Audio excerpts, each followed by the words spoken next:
பிரம்ம முனி வாழ்க்கை வரலாறு. Welcome my channel. Raghunathan Srinivasan.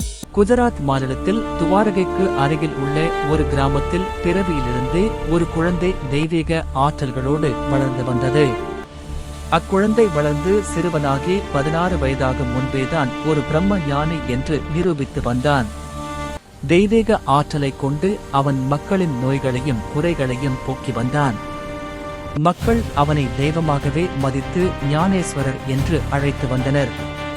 Gorakka மகாசித்தர் வடநாட்டு யாத்திரை சென்றபோது தன் தவ வலிமையால் ஞானேஸ்வரரை வெற்றி கொள்ள வேண்டும் என்று அந்த கிராமத்திற்கு சென்றார்.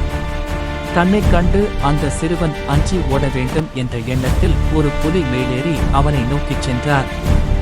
அப்போது ஞானேஸ்வரர் ஒரு குட்டிச்சுவரின் அருகில் தன் நண்பர்களுடன் விளையாடிக் கொண்டிருந்தார்.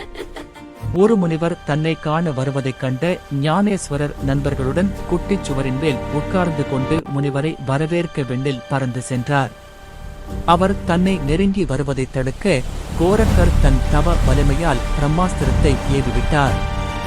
ஞானேஸ்வரர் அருகில் வந்த அந்த அஸ்திரம் பூமாலையாக மாறி அவர்களிடத்தில் விழுந்தது. அதனால் கோபமுற்ற கோரக்கர் நாகாஸ்திரத்தை ஏவினார். ஞானேஸ்வரர் அந்த நாகத்தை பற்றி ஏதவரிடமே திருப்பிவிட அது பாம்பாக வந்து கோரக்கர் கழுத்தில் விழுந்தது. அதன் மூலம் ஞானேஸ்வரரின் தெய்வீக ஆற்றல் தம் தவ வலிமையை விட மிகவும் உயர்ந்தது என்பதை உணர்ந்த கோரக்கர் ஆணவம் அடங்கியவராய் ஞானேஸ்வரரை வணங்க இருவரும் நண்பர்களாயினர்.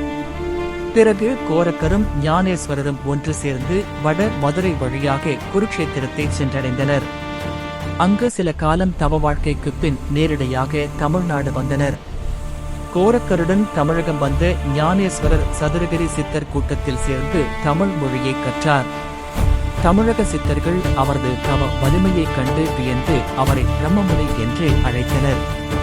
பிறகு கோரக்கரும் பிரம்மமுனியும் தங்களாலும் படைத்தல், காத்தல், அழித்தல் ஆகிய முத்தொழிலையும் செய்ய முடியும் என்று நிரூபிக்க வேண்டி ஒரு யாகம் வளர்த்ததன் மூலம் கஞ்சா செடியும் புகையிலை செடியும் தோன்றுவதற்கு காரணமாயினர். தாம் இயற்கை விதிகளை கடந்து யாகம் வளர்த்தது தவறு என்பதை உணர்ந்த பிரம்மமுனி கோரக்கரை பிரிந்து தெற்கே சென்று இலங்கையை அடைந்தார். அங்குள்ள திரிகோணமலையில் ஜீவசமாதி கூடியிருந்து அருளாட்சி செய்து வருகிறார். பிரம்மமுனி ஜீவ சமாதி அடைந்த போது கோரக்கரும் அவர் அருகில் இருந்ததாகவும் கூறப்படுகிறது.